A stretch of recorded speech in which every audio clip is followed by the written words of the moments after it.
Shalom Jemaat Rock Sydney. Saya mau mengatakan selamat datang. Kalau ini pertama kali saudara join bersama kami, selamat datang di Rock Sydney Online Church. Dan ini adalah waktu-waktu yang berbeda dari biasa saudara ya.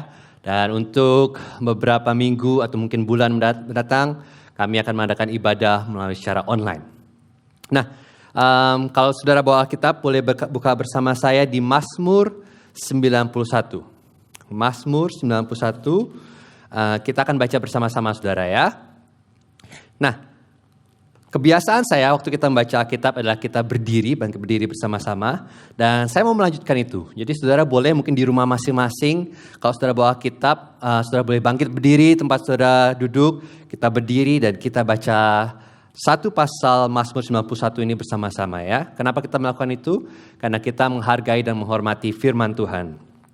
Oke. Nah, kalau saudara nggak punya Alkitab, tidak masalah, ayatnya akan muncul di screen saudara. Oke, kita katakan sama-sama dalam hitungan 3. 1, 2, 3. Orang yang duduk dalam lindungan yang maha tinggi dan bermalam dalam naungan yang maha kuasa akan berkata kepada Tuhan, tempat pelindunganku dan kubu pertahananku, Allahku yang kupercayai. Sungguh, dialah yang akan melepaskan engkau dari jerat penangkap burung, dari penyakit sampar yang busuk. Dengan kepaknya ia akan melindungi engkau. Di bawah sayapnya engkau akan berlindung. Kesetiaannya ialah perisai dan pagar tembok. Engkau tak usah takut terhadap kedahsyatan malam, terhadap panah yang terbang di waktu siang, terhadap penyakit sampar yang berjalan dalam gelap, terhadap penyakit menular yang mengamuk di waktu petang. Walau 1,000 orang rebah di sisimu dan 10,000 di sebelah kananmu, tetapi itu tidak akan menimpamu. Engkau hanya menontonnya dengan matamu sendiri dan melihat pembalasan terhadap orang-orang fasik. Sebab Tuhan ialah tempat pelindunganmu. Yang maha tinggi telah kau buat tempat perteduhanmu. Malapetaka tidak akan menimpa kamu. Dan tulah tidak akan mendekat kepada kemahmu. Sebab malaikat-malaikatnya akan diperintahkannya kepadamu untuk menjaga engkau di segala jalanmu. Mereka akan menantang engkau di atas tangannya, supaya kakimu jangan terantuk kepada batu. Singa dan ular tedung akan kau langkahi. Engkau akan menginjak anak singa dan ular naga.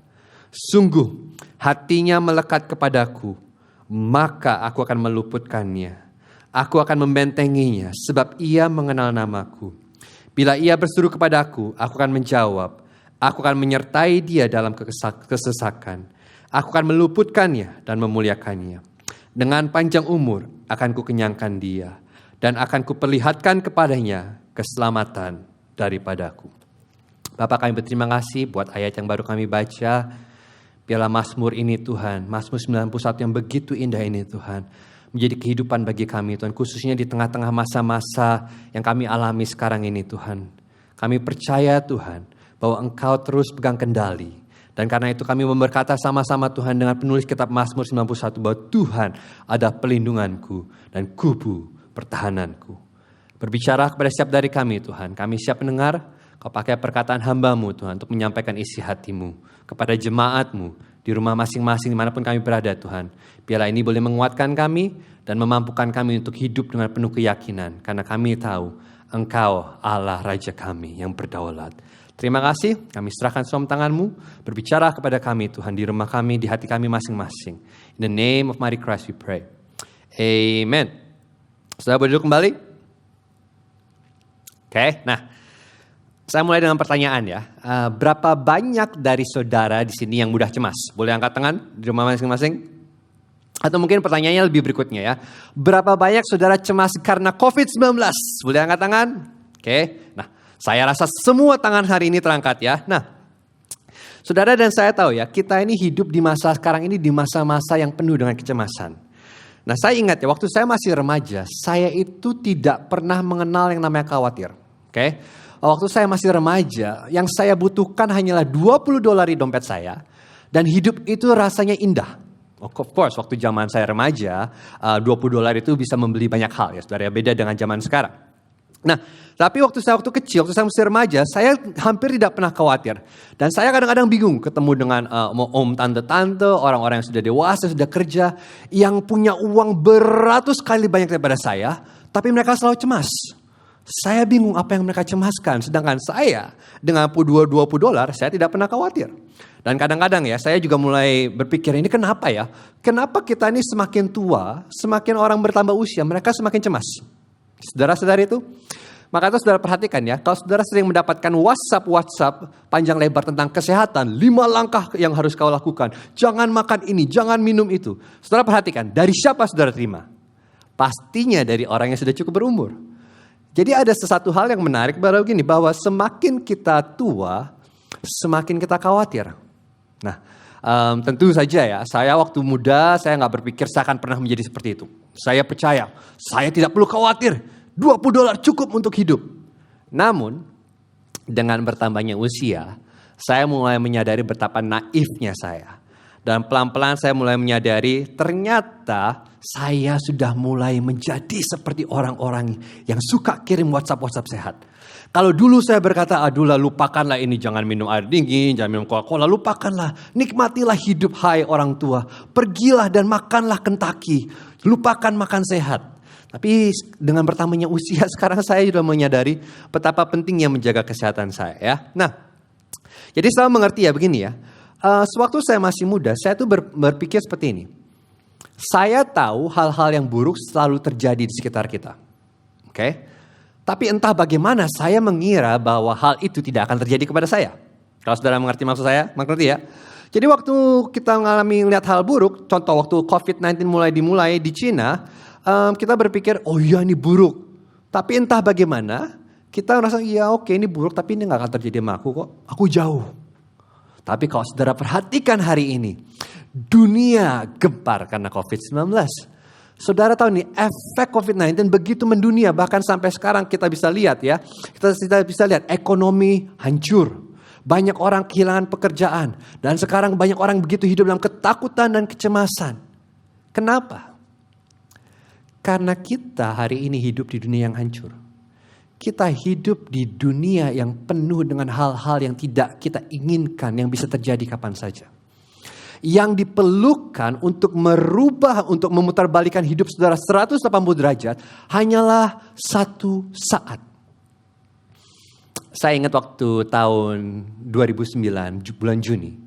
Yang dibutuhkan untuk memutarbalikkan dunia saya, hanyalah satu telepon dari dokter saya. Yang berkata, Yos, kamu terkena leukemia. That's it.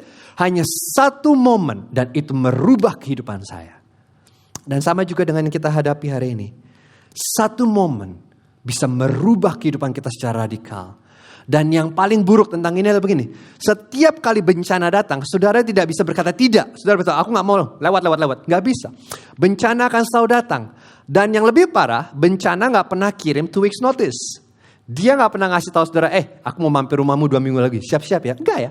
Bencana tiba-tiba saja datang dan tiba-tiba saja mengefek hidup saudara. Jadi karena itu hari ini sangat mudah untuk saudara dan saya hidup dalam kecemasan dan kekhawatiran. Jadi pertanyaannya adalah begini. Kalau begitu bagaimana caranya supaya kita tidak hidup dalam kecemasan dan kekhawatiran? Bagaimana caranya supaya kita bisa hidup dalam damai dan keyakinan yang teguh di tengah dunia yang hancur ini? Saya suka Anda bertanya.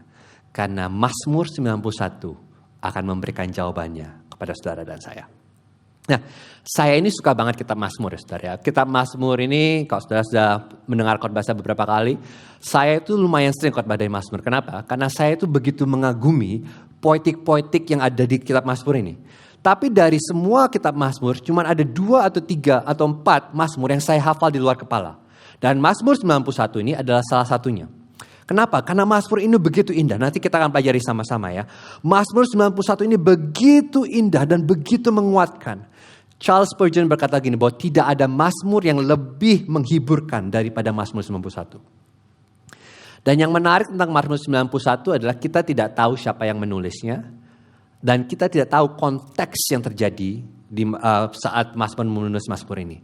Namun Pesan Mazmur 91 sangat jelas. Pesannya begini. Pesan Mazmur 91 berkata ini. Bahwa Tuhan melindungi mereka yang percaya kepadanya. Kalau saya boleh merangkumkan khotbah saya dalam satu kalimat. Itu seperti gini. Alasan kita dapat memiliki keyakinan dan ketenangan di tengah dunia yang hancur ini. Adalah karena kita tahu bahwa Tuhan tidak akan gagal melindungi mereka yang percaya kepadanya. Ada amin saudara? Amin. Saya mendengar suara amin saudara dari rumah masing-masing. Oke, nah kita akan membahas Mazmur ini ya. Saya bagi menjadi 3 bagian. Yang pertama adalah isi dari janji, isi janji. Yang kedua manifestasi janji. Dan yang ketiga kepastian janji. Yang pertama, apa itu isi janji Mazmur 91? Kita baca ayat 1 dan sampai ke ayat yang keempat. Berkata gini. Orang yang duduk dalam lindungan yang maha tinggi dan bermalam dalam naungan yang maha kuasa akan berkata kepada Tuhan, tempat pelindunganku dan kubu pertahananku, Allahku yang kupercayai.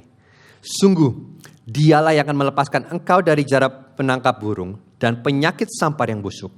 Dengan kepaknya ia akan melindungi engkau. Di bawah sayapnya engkau akan berlindung. Kesetiaannya ialah perisai dan pagar tembok. Isi Mazmur 91 ini isi janji yang sangat amat luar biasa ya. Kau boleh dikatakan dengan bahasa sehari-hari, it start with a bomb. Mazmur 91 mulai dengan ledakan bom yang begitu luar biasa. Saya coba perhatikan perumpamaan yang digunakan dalam ayat-ayat ini ya. Dikatakan gini, bahwa Tuhan adalah tempat berlindung. Apa itu tempat berlindung? Tempat berlindung adalah tempat bagi Anda untuk beristirahat. Kemudian perumpamaan kedua dikatakan Tuhan itu juga adalah naungan yang bisa diartikan bahwa Tuhan itu adalah bayangan. Nah, ini mungkin terdengar aneh bagi saudara dan saya. Tapi kalau saudara tinggal di Timur Tengah, bayangan adalah sesuatu yang sangat penting. Kenapa? Karena di bawah terik sinar matahari Timur Tengah, kalau saudara tidak memiliki tempat untuk bernaung, saudara tidak memiliki bayangan di mana saudara bisa berlindung, saudara bisa mati kepanasan. Dan karena itu gambaran bayangan ini adalah gambaran yang sangat penting di Timur Tengah. Lanjut. Gambaran ketiga dan 4 katakan bahwa Tuhan adalah perlindungan dan juga kubu pertahanan. Dan maksudnya adalah begini. Bahwa Tuhan adalah tempat di mana saudara bisa menemukan pertolongan dan keselamatan. Itu. Jadi saudara bayangin, ada 4 gambar yang diberikan Mazmur so far. Oke, dia katakan bahwa Tuhan itu adalah tempat berlindung, bahwa Tuhan itu adalah tempat kita bernaung, bahwa Tuhan adalah kubu pertahanan dan tempat perlindungan. Kalau saya boleh menggambarkan 4 gambar ini menjadi satu, ini adalah gambar tempat persembunyian. Apa itu tempat persembunyian? Tempat persembunyian adalah tempat di mana saudara bisa berlindung, saudara bisa bernaung, saudara bisa menemukan ketenangan, keamanan di tengah situasi yang kacau balau. Itulah tempat persembunyian.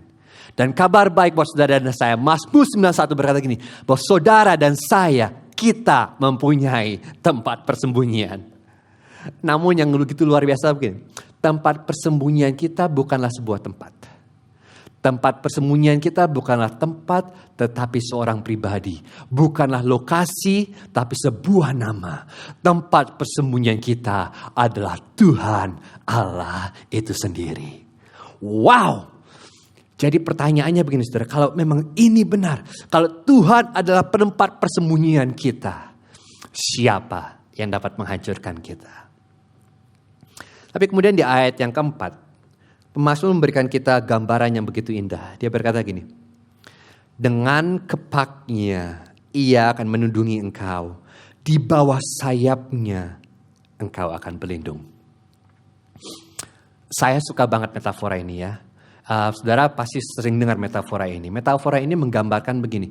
Seperti seorang induk burung yang melindungi bayi-bayinya dengan bagaimana? Dengan melebarkan sayapnya, dengan membuka kepaknya. Jadi apa yang terjadi? Inilah cara induk burung melindungi bayi-bayi dari semuanya. Jadi suatu untuk induk burung melindungi bayi-bayi dari hujan, dari sinar matahari, dari pemangsa, maka induk burung akan melebarkan sayapnya dan menutupi bayinya dengan sayapnya dan kepaknya. Dan inilah gambaran yang kita diberikan tentang janji Tuhan. Nah, sering kali waktu kita berbicara tentang Tuhan, Saudara dan saya ini familiar dengan gambaran Tuhan yang maskulin. Bahwa Tuhan itu Bapa, Tuhan itu Raja, Tuhan itu perkasa. Tapi di Mazmur 91, kita diberikan sebuah gambaran bahwa Tuhan itu bukan hanya Tuhan yang jauh dan perkasa. Tapi Dia Tuhan yang dekat. Dia Tuhan yang peduli. Dia Tuhan yang penuh kasih, yang melindungi saudara di bawah kepak sayapnya. Jadi Tuhan bukan hanya Tuhan yang perkasa. Dia juga Tuhan yang peduli. Tuhan adalah pelindung yang penuh dengan kasih. Ada amin saudara? Berapa saudara, banyak saudara ingin memiliki janji ini? Ini kuncinya. Janji Mazmur 91 tidak diberikan untuk kepada semua orang. Perhatikan kata ganti posesif di ayat 2. Dikatakan begini. Tempat perlindunganku dan kubu pertahananku. Allahku yang ku percayai. Jadi janji ini bernilai sangat pribadi. Jadi janji ini bukan berbicara untuk semua orang. Bukan. Janji ini adalah milik seseorang yang mengenal Tuhan secara pribadi. Karena itu sudah perhatikan semua gambaran yang diberikan adalah begini. Tuhan itu ada seperti naungan, seperti bayangan. Sudah tahu ya, untuk berada di bawah bayangan sebuah objek, saudara harus dekat pada objek itu. Saudara tidak bisa jauh. Dan ini gambaran yang diberikan bahwa begini. Bahwa janji Mazmur 91 bukan milik semua orang. Janji Mazmur 91 bukan milik orang yang rajin ke gereja. Janji Mazmur 91 bukan milik orang yang rajin pelayanan. Janji Mazmur 91 bukan milik pendeta. Tetapi janji Mazmur 91 adalah milik mereka yang dekat dengan Tuhan. Yang punya hubungan intim dengan Tuhan. Yang mengenal siapa Tuhan itu. Dan ini perlindungan penuh kasih dari Tuhan adalah milik mereka yang memiliki hubungan pribadi dengan Tuhan. Dan menaruh kepercayaan mereka kepadanya. Jadi pemazmur mengatakan ini. Jika Anda percaya kepada Tuhan. Jika Anda mengenal Tuhan dan bukan hanya tahu tentang Tuhan. Jika Anda memiliki hubungan pribadi dengan Dia. Maka janji Tuhan begini. Dia tidak akan gagal melindungi Anda. Wow. What a promise. Kemudian kita lihat. Manifestasi dari janjinya. Di ayat 5-13. Ini very self-explanatory ya saudara. Ini janji yang begitu indah. Saya bacakan untuk saudara. Engkau tak usah takut terhadap kedahsyatan malam. Terhadap panah yang terbang di waktu siang. Terhadap penyakit sampar yang berjalan dalam gelap. Terhadap penyakit menular yang mengamuk di waktu petang. Walau 1,000 orang rebah di sisimu. Dan 10.000 di sebelah kananmu. Tetapi itu tidak akan menimpamu. Engkau hanya menontonnya dengan matamu sendiri dan melihat pembalasan terhadap orang-orang fasik. Sebab Tuhan ialah tempat perlindunganmu. Yang maha tinggi telah kau buat tempat perteduhanmu. Malapetaka tidak akan menimpa kamu dan tulah tidak akan mendekat kepada kemahmu. Sebab malaikat-malaikatnya akan diperintahkannya kepadamu untuk menjaga engkau di segala jalanmu. Mereka akan menatang engkau di atas tangannya. Supaya kakimu jangan terantuk kepada batu. Singa dan ular tedung akan kau langkahi. Engkau akan menginjak anak singa dan ular naga. Janji yang begitu luar biasa saudara ya. Ini manifestasi janjinya ini sangat jelas ya. Itu artinya begini, simpelnya begini. Anda tidak perlu hidup dalam kekhawatiran. Anda tidak perlu hidup dalam kecemasan. Anda tidak perlu hidup dalam rasa takut. Mengapa? Karena Tuhan sendiri adalah tempat perlindungan saudara. Tidak akan ada kejahatan dan wabah yang akan terjadi yang menghampiri Anda. Wow, what a promise. Coba bayangkan ini sebentar bersama saya ya. Jadi gambarnya begini. Bayangkan saudara sedang lagi tengah perang dunia. Yang ketiga. Dan kemudian saudara lagi tengah-tengah berperang. Dan kemudian tentara musuh menjatuhkan bom atom di tengah-tengah saudara. Wah, dia melempar bom atom. Dan kemudian saudara melihat sebelah kiri saudara. 1.000 orang geletakan mati semua. Dan 10.000 sebelah kanan saudara mati semua. Tetapi saudara berdiri di situ unaffected. Dan saudara berkata, I am invisible. Itu gambaran yang kita miliki. I am a Superman. Semua orang di sekitar kita boleh jatuh, tapi saudara tetap berdiri. Dan ini yang indah sekali. Dan perlindungan Tuhan bukan hanya 99% buat saudara. Perlindungan Tuhan untuk saudara melindungi Anda 100%. Oke? Dan perlindungan mencakup seluruh Anda. Dan perlindungan ini ada untuk saudara kapan saja, siang dan malam hari, cerah dan hujan, dimanapun Anda berada, 24/7, saudara selalu berada di bawah pengawasan Tuhan. Itu janji Mazmur 91. Wow! Matanya menatap Anda terus menerus. Dia tidak pernah tidur, dia tidak pernah terlelap, dan dia tidak pernah berkedip. Dia memperhatikan saudara. Jika itu nggak cukup, saudara, dia tambahkan lagi. Bukan hanya dia mengawasi kita, dia juga mengirimkan para malaikatnya untuk menjaga saudara dan saya. Nah, waktu saya kecil, saya suka diberitahu begini, bahwa ada guardian angel. Tuhan mengirim seorang guardian angel untuk menjaga saya, untuk mengawasi saya. Jadi dia memperhatikan saya waktu saya makan, dia memperhatikan saya waktu saya main, waktu saya tidur, waktu saya berantem. Ada satu guardian angel yang selalu mengawasi saya. Well, that's cute, but that's not right. Karena Alkitab berkata gini, bukan hanya seorang malaikat yang menjaga saudara saya. Dikatakan Tuhan mengirim para malaikatnya untuk mengawasi saudara dan saya. Karena itu umat Kristus, saudara harus mengerti bahwa saudara bukan hanya memiliki satu malaikat yang mengawasi saudara. Ada tentara malaikat yang mengawasi saudara sepanjang waktu.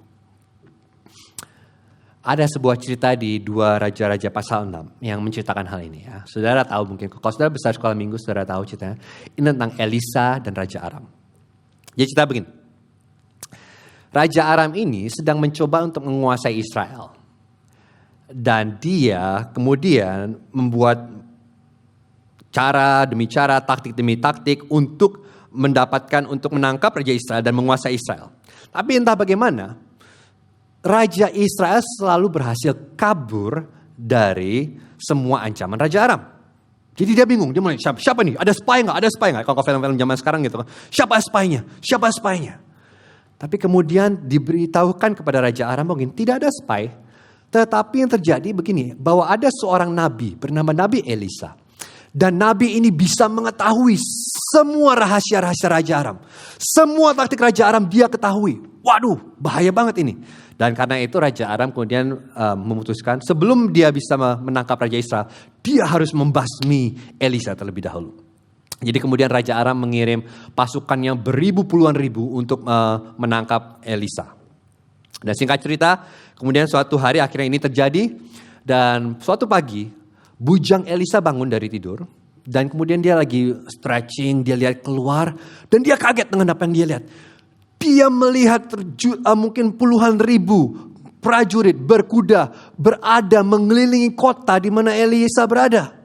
Dan dia ketakutan, langsung dia balik lari kepada tuannya. Tuan, oh no, Omo, Tuan, gawat.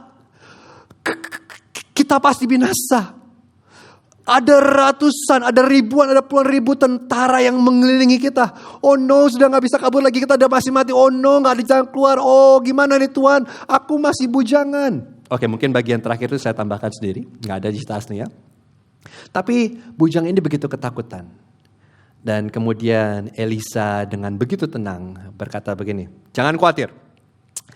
Karena mereka yang ada di sekitar kita lebih banyak daripada tentara-tentara itu. Dan kemudian bujang itu mulai mikir.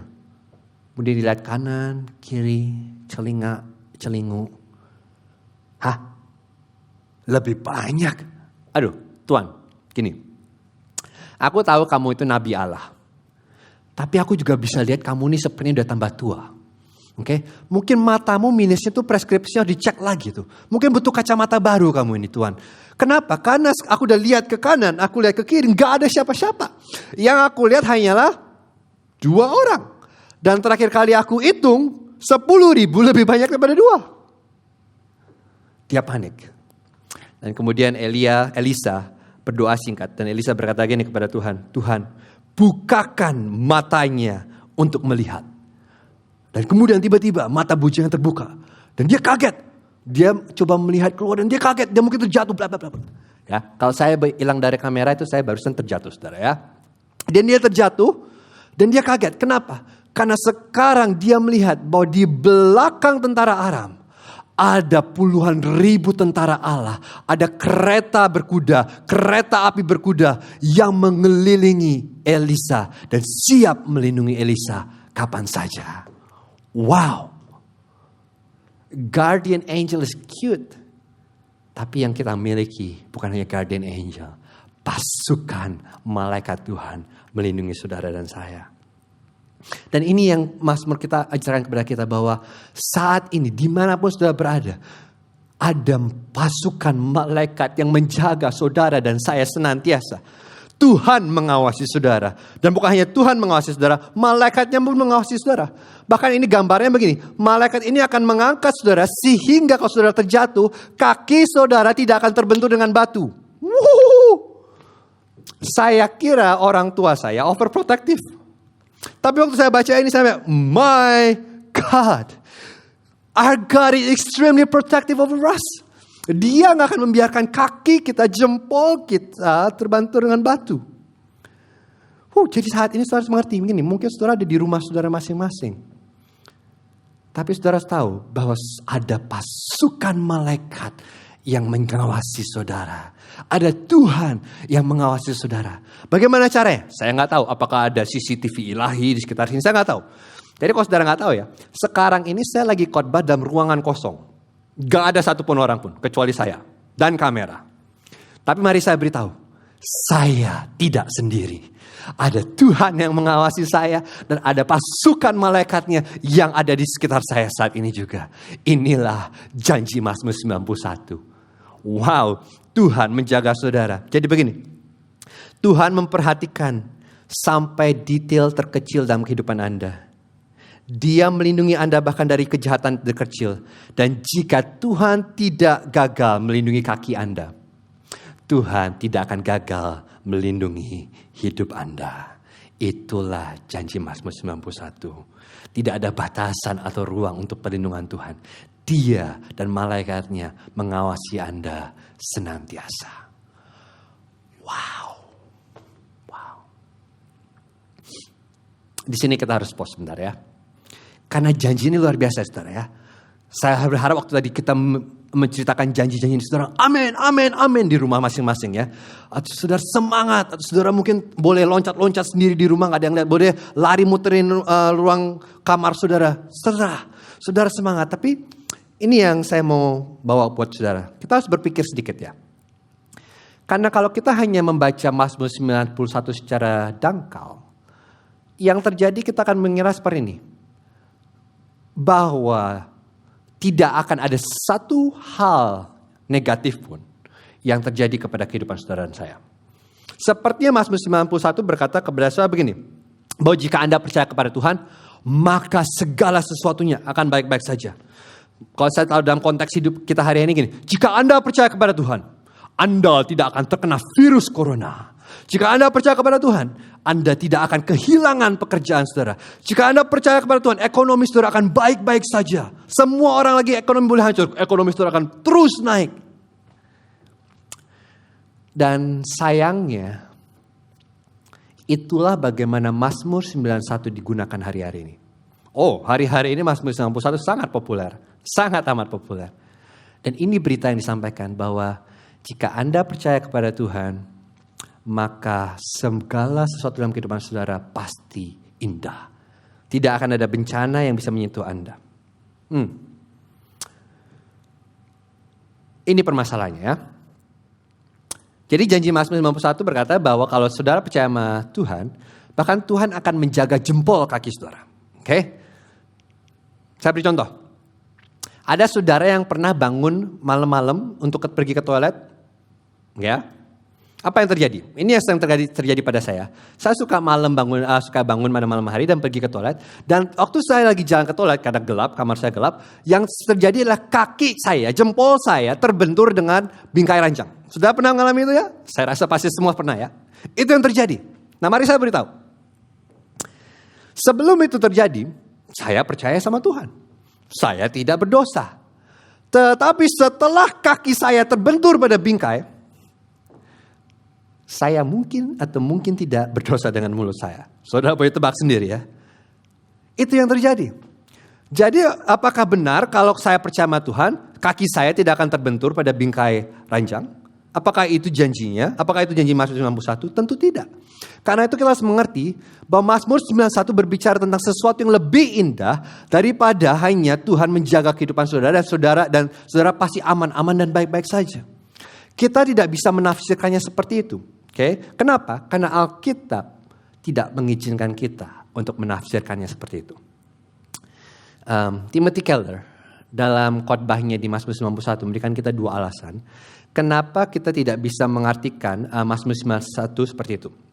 Satu dari perjanjian lama dan satu dari perjanjian baru. Oke? Kita mulai dari perjanjian lama dulu. Kalau saudara baca perjanjian lama, ada sebuah kitab di perjanjian lama yang bernama Kitab Ayub. Saudara tahu ya, gembala sidang kita baru saja selesai khotbah 4-5 seri tentang Ayub. Jadi saudara tahu ya. Nah, kalau saudara belum pernah baca cerita Ayub, bacalah.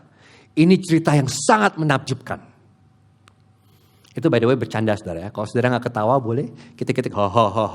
Kalau saudara nonton sama teman saudara dan mereka gak ketawa, coba boleh ketik-ketik mereka. Jangan ya saudara, social distance. Jangan sentuh mereka. Nah, kalau saudara perhatikan di kehidupan Ayub, cerita Ayub. Dikatakan Ayub ini adalah orang yang saleh. Dikatakan Ayub ini adalah orang yang benar. Orang yang mengasihi Tuhan. Tapi hidupnya dalam satu momen, hidupnya berubah drastis. Dia kehilangan kekayaannya, dia kehilangan keluarganya, dia kehilangan kekayaannya, bahkan dia kehilangan kesehatannya dalam satu momen. Boom, segala sesuatu berubah. Segala sesuatu yang seharusnya tidak terjadi kepada orang saleh menurut Mazmur 91 terjadi pada Ayub. What happened? Nah kemudian ada jawaban singkat, gini, tentu. Karena Ayub punya dosa tersembunyi. Yub, pasti ada dosa tersembunyi dalam kehidupanmu. Karena itu Tuhan menghukum kamu. Dan itulah teologi teman-teman Ayub. Teman-teman Ayub datang kepada Ayub dan berkata, Yub, hal yang baik itu pasti terjadi kepada mereka yang baik. Sedangkan hal yang jahat itu pasti terjadi kepada mereka yang jahat. Karena ini semua terjadi padamu, pastilah ada dosa tersembunyi. Bertobat! Mari saya beritahu apa yang salah dengan ini. Karena di akhir cerita Ayub, sewaktu Tuhan muncul, Tuhan marah terhadap teman-teman Ayub. Kenapa? Karena Tuhan berkata gini, teman-teman Ayub tidak berbicara yang benar tentang Ayub dan tentang Tuhan. Jadi kalau saudara berkata bahwa hal-hal yang baik pasti terjadi pada orang baik dan hal-hal buruk hanya terjadi pada orang yang jahat, saudara sudah salah mengerti firman Tuhan. Karena Ayub adalah orang yang saleh, Ayub adalah orang yang baik. Tetapi ini semua Tuhan izinkan terjadi kepada Ayub. Why? Alasan kedua, di perjanjian baru. Di perjanjian baru ada satu cerita di mana iblis mengutip Alkitab. Saudara, iblis mengutip Alkitab? Ya, saudara. Iblis bisa mengutip Alkitab. Dan saudara mau tahu ayat apa yang dia kutip? Saya beri saudara hint ya. Bukunya ada di tengah-tengah Alkitab saudara. Dan dimulai dengan huruf M. Pasal yang ke-91. Jawabannya adalah drum roll. Mazmur 91. Wow, Anda pintar, Anda selamat, Anda layak dapat bintang. Mazmur 91. Iblis mengutip Mazmur 91. Kapan? Sewaktu dia mencoba Yesus di padang belantara. Ini menarik. Jadi waktu iblis membawa Yesus ke padang belantara ya, iblis berkata kepada Yesus, dia menggunakan Mazmur 91 dan dia ambil janji yang paling ekstrem, yaitu Tuhan akan melindungi jempol saudara. Dia berkata kepada Yesus, Sus, loncatlah dari tebing. Loncat makanya loncat. Bukankah janjinya berkata bahwa dia akan mengirim malaikatnya dan menjaga engkau supaya kakimu tidak akan terbentur dengan batu. Jadi loncatlah. Coba di sana. Coba percaya janji Tuhan, kau percayakan? Mazmur 91 percaya, loncat. Mari saya beritahu saudara ya, cara menafsirkan Alkitab dengan baik dan benar. Ada satu rule yang saudara harus mengerti. Rule-nya simpel sekali ya. Begini. Kalau iblis mengutipnya, itu pasti cara yang salah untuk mengartikannya. Jadi saudara dan saya mengerti kita tidak bisa menafsirkan Mazmur 91 seperti itu. Kenapa? Karena itu cara iblis menggunakannya. Dan kalau begitu, itu bukan cara yang benar untuk menafsirkannya. Jadi kalau gitu pertanyaan buat saudara dan saya, bagaimana kita bisa menafsirkan janji Mazmur 91 dengan benar? Saya akan ceritakan dalam sebuah cerita. Saudara mungkin pernah dengar nama ini. Namanya adalah Jim Elliot dan Elisabeth Elliot. Siapa mereka? Mereka adalah misionaris ya. Jadi pada tahun 1956, Jim Elliot dan 4 misionaris lainnya, mereka ini mendarat di sebuah tanah kecil di hutan di Ekuador. Kenapa? Karena Tuhan menaruh di hati mereka bahwa mereka harus membawa Injil kepada suku Indian Auca. Nah, suku Indian Auca ini terkenal sebagai suku yang sangat berbahaya. Jadi mereka sudah banyak orang mencoba berkomunikasi dengan bersuku ini tapi gagal. Dan kemudian Jim dan 4 teman-temannya berkata ini Tuhan menaruh di hati mereka untuk membawa Injil kepada suku ini. Jadi apa yang mereka lakukan? Jadi sebelum mereka mendarat beberapa minggu sebelumnya apa yang mereka lakukan? Mereka mulai terbang di atas wilayahnya suku Indian Auca dan mereka menjatuhkan hadiah. Ya, mereka menjatuhkan hadiah dari udara dan kemudian sambil mereka mengucapkan salam ya, halo, hola, annyeong, konnichiwa, gitu ya. Saya nggak tahu bahasa apa yang mereka pakai, hai, gitu. Mereka jatuhkan hadiah. Dan kemudian setelah melakukan itu beberapa minggu, kemudian mereka akhirnya turun mendarat di sebuah bidang tanah di tengah hutan Ekuador. Dan kemudian mereka membuat sebuah gubuk. Dan mereka menunggu supaya orang-orang suku Auca datang menghampiri mereka. Dan kemudian 3 hari kemudian, setelah 3 hari menunggu, datanglah beberapa orang suku Auca untuk menghampiri 5 misionaris ini. Okay? Dan kemudian singkat cerita, kemudian misionaris ini mulai menunjukkan apa itu karet, apa itu balon, dan hal-hal lainnya yang membuat suku Auca wow. Tapi cerita ini berakhir dengan sangat tragis.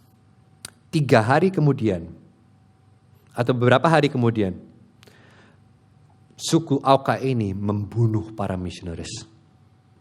5 misionaris Jim Elliot dengan 4 pria temannya mati dibunuh oleh suku Auca.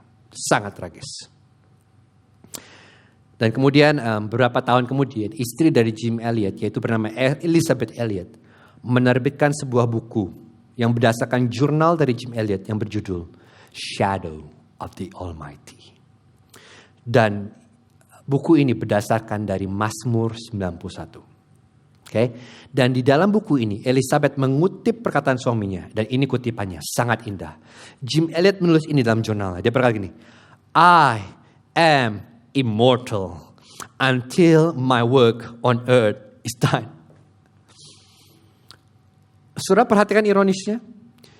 Orang yang menulis ini, orang yang begitu mempercayai janji Mazmur 91, dia tiba di hutan Ekuador, baru beberapa hari, belum sempat mengapapun, dia sudah mati dibunuh sebagai martir. Apakah Tuhan tidak melindungi dia? Elisabeth Elliot mengerti sesuatu tentang janji Mazmur 91 yang saudara dan saya harus mengerti hari ini. Elisabeth Elliot mengerti gini, dia mengerti bahwa perlindungan mutlak dari Tuhan bukanlah perlindungan atas penderitaan dan kematian di dunia ini, tetapi perlindungan dan atas kematian dan penderitaan yang sesungguhnya, yang utama. Dan dia mengerti ini. Dan maka dari itu Elisabeth Elliot berkata dan dia mengutip Jim Elliot bahwa sampai pekerjaan kita di bumi selesai, saudara dan saya tidak akan mati. Saudara dan saya abadi. Dan tidak lama setelah kematian suaminya, yang Elisabeth Elliot lakukanlah dia justru datang ke gubuk di mana suaminya meninggal. Dia tinggal di situ bersama putrinya yang berusia 10 bulan. Dan kemudian singkat cerita, orang-orang suku Auca mulai kaget, terheran dengan kasih pengampunan yang Elisabeth tunjukkan kepada mereka. Dan karenanya banyak dari suku Auca menerima Yesus sebagai Tuhan dan Juru Selamat. Saudara bisa lihat apa yang terjadi? Kalau saya boleh menyimpulkan janji Mazmur 91 itu dengan satu ayat. Itu dikatakan oleh Paulus di Roma 8 ayat 28. Saudara tahu isi ayat ini. Berkata gini. Kita tahu sekarang bahwa Allah turut bekerja dalam segala sesuatu untuk mendatangkan kebaikan bagi mereka yang mengasihi Dia, yaitu bagi mereka yang terpanggil sesuai dengan rencana Allah. Paulus tidak mengatakan bahwa segala sesuatu yang terjadi pada kita itu baik. Paulus juga tidak berkata bahwa kita hanya butuh melihat hal-hal yang kurang baik dari perspektif yang lain, maka hal yang jahat akan menjadi hal yang baik. Paulus tidak berkata gitu. Jadi Paulus tidak berkata gini, anggaplah sesuatu yang jahat itu sesuatu yang baik. No. Kejahatan adalah kejahatan. Ketidakadilan adalah ketidakadilan. Kesengsaraan adalah kesengsaraan. Tetapi yang Paulus katakan bukanlah kita harus menipu diri kita. Tetapi yang Paulus katakan begini, bahwa di tengah itu semua ada Allah yang turut bekerja. Jadi tidak ada satupun kejadian dalam kehidupan saudara yang tidak dikendalikan oleh Tuhan. Kejahatan dosa manusia. Tetapi ada Tuhan yang turut bekerja dalam segala malapetaka yang saudara alami. Dalam semua kesengsaraan yang saudara alami. Saudara mengerti bahwa gini, 7 hari seminggu, 24 jam sehari, 3.600 detik per jam. Tuhan selalu bekerja dalam hidup saudara. Bahkan pada detik ini, di dalam detik ini, Dia bekerja dalam hidup saudara dan saya. Itu berarti juga begini. Sewaktu Paulus berkata bahwa Tuhan turut bekerja dalam segala sesuatu, itu berarti tidak ada satu momen pun dalam kehidupan saudara dan saya yang terjadi secara acak. Tidak ada satu momen pun dalam kehidupan saudara dan saya yang Tuhan akan sia-siakan. Jadi apapun yang terjadi kepada saudara waktu saudara berumur 3 tahun. Dan apapun yang akan terjadi pada saudara waktu saudara berumur 50 tahun. Ketahuilah ada Tuhan yang turut bekerja dalam segala sesuatu. Yang sedang menulis sebuah cerita yang indah. Cerita yang mengagumkan. Dan Dia memakai semua yang saudara alami. Dari kesedihan saudara, kesengsaraan saudara, kesenangan saudara, kesukaan saudara. Dia gabungkan itu semua untuk membuat sebuah cerita yang mendatangkan kebaikan buat saudara dan saya. Itulah janji Mazmur 91. Dia bisa, Dia sanggup, dan Dia akan mengambil setiap detail kecil dari kehidupan kita dan menggunakannya untuk tujuan baiknya. Jadi perlindungan mutlak dari Tuhan tidak menghilangkan kesengsaraan dari hidup kita, tetapi menopang kita melalui kesengsaraan untuk mencapai tujuannya yang lebih baik dan besar. Dan sampai tujuan Allah atas hidup kita di bumi selesai. You and I are immortal. Jadi mari kita kembali ke Mazmur 91. Apa yang Tuhan katakan melalui Mazmur 91? Kalau saya boleh merubahnya, paraphrase. Tuhan berkata begini. Tuhan berkata kepada saudara dan saya hari ini. Aku akan melindungimu. Aku tidak akan gagal melindungimu. Perlindunganku terhadap engkau adalah sempurna dan lengkap. Tetapi tujuanku untukmu jauh lebih daripada apa yang dapat kamu lihat dan rasakan sekarang. Saat ini aku mungkin membiarkan banyak hal terjadi dalam hidupmu yang tidak kamu sukai. Karena aku sedang menulis cerita yang jauh lebih besar daripada yang dapat kamu bayangkan. Oh ya, akan ada banyak hal yang menyakitimu. Tapi tidak ada satu hal pun yang terjadi di luar kehendakku. Apapun yang aku izinkan terjadi dalam hidupmu adalah bagian dari perlindungan mutlakku terhadapmu. Tidak ada satu peristiwa pun yang terjadi di luar kedaulatan tujuan baikku untukmu. Kamu akan mengalami banyak kehilangan di kehidupan ini. Tetapi itu hanya akan membuat akhir cerita menjadi jauh lebih indah dan mulia. Saudara, inilah janji Mazmur 91. Bahwa ada Tuhan yang turut bekerja. Dan Mazmur 91 tidak berkata bahwa kalau saudara mempercayai Tuhan, maka saudara dibebaskan dari masalah. Tidak. Mazmur 91 berkata bahwa waktu saudara mempercayai Tuhan, ada Tuhan yang bersama saudara di dalam masalah. That is the promise of Psalm 91. Gereja Tuhan. Apakah saudara percaya ini? Karena kalau saudara dan saya percaya, saudara harus mengerti bahwa hari ini saudara dan saya aman di bawah kepak sayap Tuhan. Saudara dan saya ada dalam perlindungan Tuhan. Dia melindungi saudara dan saya. Jika kita percaya ini, maka ini merubah respon kita terhadap COVID-19. Ini merubah respon kita terhadap segala sesuatu yang terjadi di tengah-tengah dunia yang penuh kehancuran ini. Kita tidak takut, kita tidak cemas. Namun kita hidup dengan damai, ketenangan, dan keyakinan bahwa Tuhan ada bersama kita. Dan yang terakhir, kepastian dari janji. Kita sudah lihat isi janji Tuhan yang indah, manifestasi janjinya. Yang ketiga, kepastian janji. Ayat 14-16.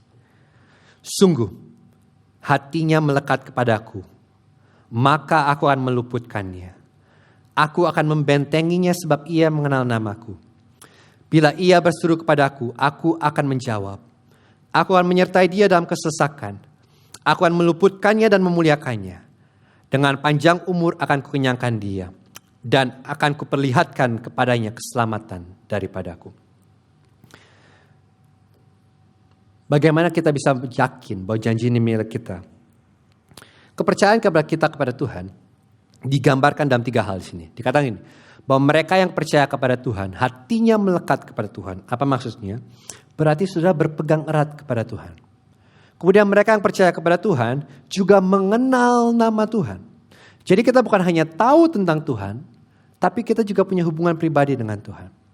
Dan mereka yang mempercayai Tuhan, mereka berseru kepada Tuhan. Itu artinya begini, bahwa kita datang kepada dia dengan semua permintaan, dengan semua kekhawatiran kita bawa di itu dalam doa. Kita berseru kepada dia. Itu gambar dari kepercayaan. Saudara melekat kepada Tuhan, saudara mengenal namanya dan saudara berseru kepada dia. Tetapi bobot dari ayat-ayat ini bukanlah dari apa yang saudara mesti lakukan. Bobot dari ayat ini terletak dari apa yang Tuhan akan lakukan kepada saudara dan saya. Perhatikan ayat ini sekali lagi. Di sini dikatakan ada 8 kali Tuhan berkata, aku akan.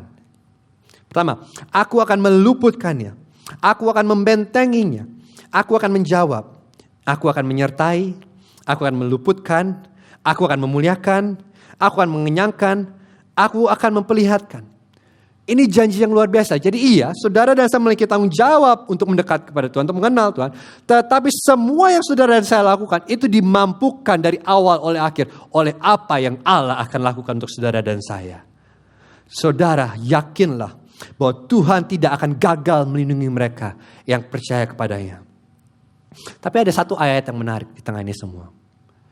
Coba saudara perhatikan ayat 15. Ada satu kata yang menarik kata gini. Aku akan menyertai dia dalam kesesakan.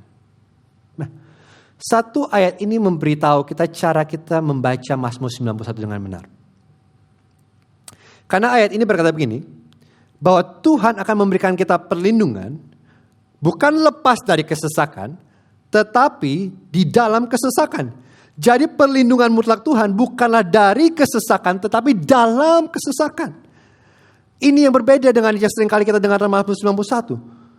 Tuhan tidak pernah berjanji bahwa hidup saudara akan baik-baik saja. Tapi Tuhan berjanji bahwa dia bersama saudara dalam kesesakan.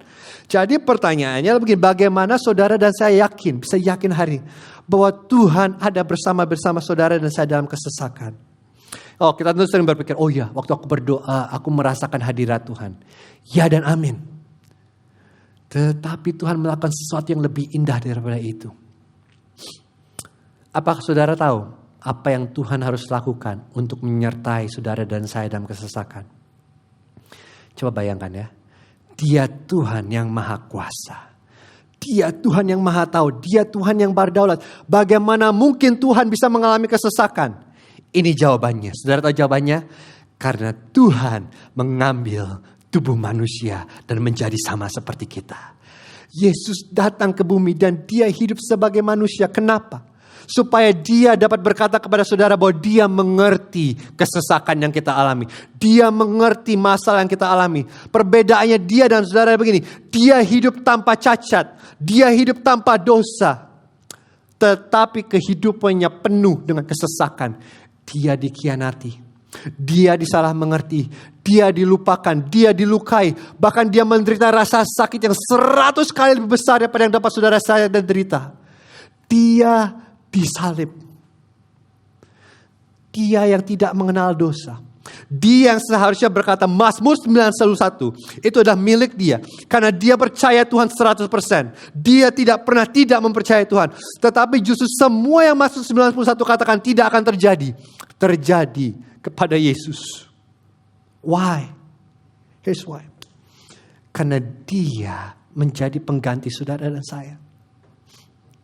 Saya suka banget gambaran di ayat 4 tadi ya, tentang induk burung.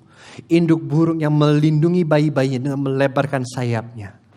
Dan itulah gambarannya Yesus lakukan. Saudara tahu, perhatikan. Saudara tahu bagaimana cara induk melindungi bayi-bayinya? Sewaktu induk melindungi melindungi bayi-bayinya dari hujan, apa yang terjadi? Dia menjadi basah. Sewaktu induk melindungi bayi-bayinya dari terik sinar matahari, apa yang terjadi? Dia menjadi panas. Sewaktu induk burung melindungi bayi-bayinya dari para pemangsa, apa yang terjadi? Dia dimakan. Dan itulah yang Yesus lakukan buat saudara dan saya. Dia berada di antara segala sesuatu yang jahat dan kita. Dia menjadi pelindung kita. Dia menjadi pengganti kita. Karena itu Yesus sendiri berkata di Lukas 13 ayat 34. Yerusalem, Yerusalem, engkau yang membunuh nabi-nabi dan melempari dengan batu orang yang diutus kepadamu. Berkali-kali aku rindu mengumpulkan anak-anakmu sama seperti induk ayam mengumpulkan anak-anaknya di bawah sayapnya. Tetapi kamu tidak mau. Ini perkataan yang luar biasa. Jadi Yesus sudah tahu dia akan masuk dalam masa penghakiman, dia akan disalib. Kemudian dia melihat kota Yerusalem, menggambarkan kota Tuhan, kota pilihan, umat pilihan Tuhan. Dan dia berkata, Yerusalem, Yerusalem, hatiku melekat padamu, aku mau melindungi engkau, aku mau melebarkan sayapku untuk melindungi engkau, aku mau menanggung semua upahmu. Dan itu yang Yesus lakukan untuk saudara dan saya. Dia berkata kepada saudara-saudara, dia mau menyelamatkan saudara, dia mau melindungi saudara dalam bawah kepak sayapnya. Yang saudara perlu lakukan hanya mempercayai kepada dia, taruh iman saudara kepada dia. Maka dia bisa berkata bahwa semua murka Allah terhadap dosa, semua kematian utama, pemisahan dari Allah, dia tanggung di kayu salib. Dia ambil semua murka Allah. Sehingga hari ini saudara dan saya, kita menerima harga, menerima segala sesuatu yang Yesus layak terima. Kita diadopsi menjadi anak, kita diangkat menjadi putra dan putri Allah, kita diberikan hak alih waris dan kita akan memimpin, kita akan memerintah bersama Dia sepanjang masa. That's what is given to you and me. At what cost? Dia menanggung itu semua, upah dosa, sehingga saudara dan saya hari ini bisa hidup dalam perlindungan Tuhan. Yesus adalah satu-satunya sosok yang benar-benar percaya kepada Tuhan tanpa celah. Tapi ia mengalami segala sesuatu yang buruk, yang tidak dapat kita bayangkan. Dan karena itulah hari ini saudara dan saya dapat yakin.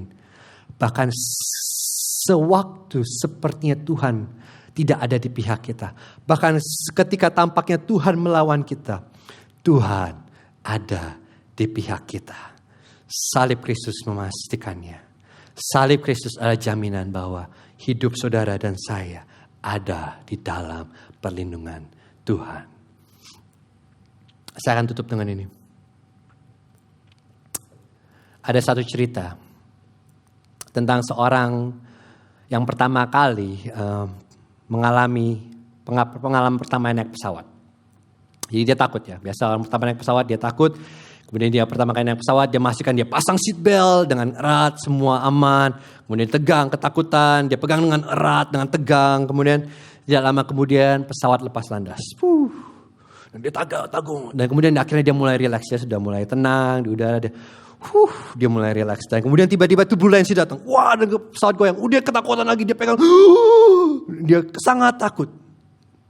Dan kemudian dia menoleh ke kanannya dan dia melihat seorang anak kecil. Dan anak kecil ini tenang. Begitu duduk dengan tenang, dengan manis dan tidak ketakutan. Dan akhirnya orang ini bertanya, nak, bagaimana kamu bisa tenang, nak? Kamu gak takut kalau pesawat ini jatuh? Ini goyang terus turbulensi. Kamu gak takut? Dan kemudian anak itu memandang pria ini dan menjawab, enggak om, saya gak takut. Saya tidak takut akan turbulensi. Kenapa? Karena papa saya ada dalam pesawat ini. Bahkan papa saya adalah pilot pesawat ini. Dan dia tahu ada saya di dalam pesawat ini. Dan dia tidak akan membiarkan hal yang buruk terjadi kepada saya. Saudara, tahukah saudara siapa pilot kehidupan saudara? Mazmur 91 berkata bahwa Tuhan Allah sendirilah pilot kehidupan saudara. Oh ya, turbulensi akan datang. Oh ya, tetapi dia akan menjaga saudara. Bahkan dia bukan hanya pilot kehidupan saudara. Dia adalah komandan turbulensi. Dan kalau dia izinkan hal-hal yang gak enak terjadi. Kalau dia izinkan malapetaka datang, ketahuilah. Karena dia sedang menulis sebuah cerita yang lebih indah, lebih agung daripada apa yang saudara bayangkan dan pikirkan. Dan itulah janji Mazmur 91 kepada saudara dan saya bahwa Tuhan tidak akan gagal untuk mengenapi semua rencana baiknya dalam kehidupan saudara dan saya. Dan sampai rencana Tuhan atas hidup saudara dan saya selesai, saudara dan saya immortal. Maka dari itu Mazmur 91 berkata ini, Anda bisa hidup dengan damai dan penuh keyakinan. Karena Tuhan tidak akan gagal menyelamatkan mereka yang percaya kepadanya. Mari kita berdoa. Kami berterima kasih Tuhan buat janji Mazmur 91. Janji yang begitu agung Tuhan. Dan ajar kami untuk menghidupinya Tuhan, bukan hanya secara teori. Tapi di tengah-tengah masa-masa guncangan yang penuh dengan ketidakpastian, biarlah kami boleh menaruh iman kami pada Engkau. Dan kami boleh percaya bahwa Bapa, Engkau ada bersama kami. Engkau ada di dalam kesesakan kami. Dan tidak ada satupun yang terjadi Tuhan yang di luar kendali-Mu. Engkau Allah yang berdaulat. Engkau Allah yang baik. Dan ajar kami untuk menaruh harapan kami kepada Engkau. Bahwa sampai tujuan-Mu dalam hidup kami selesai, kami tidak akan kemana-mana. Tapi kalau tujuan-Mu dalam hidup kami sudah selesai, maka kami bisa bersama-sama dengan Engkau. Dan itu adalah kemenangan. Bantu kami Tuhan untuk hidup sebagai umat Kristus di tengah-tengah masa-masa yang penuh kecemasan ini. Biarlah kami menunjukkan kepada dunia bahwa kami punya keyakinan. Keyakinan yang tidak bisa dunia berikan. Karena keyakinan kami berasal dari Engkau yang adalah kubu pertahanan kami, perlindungan kami. Engkau pilot kami. Engkau penjaga kami. Dan Engkaulah sumber harapan kami. Kami serahkan semua tangan-Mu. Jagai kehidupan kami. Kami berserah pada pelindungan-Mu. In the name of mighty Christ we pray. Amen.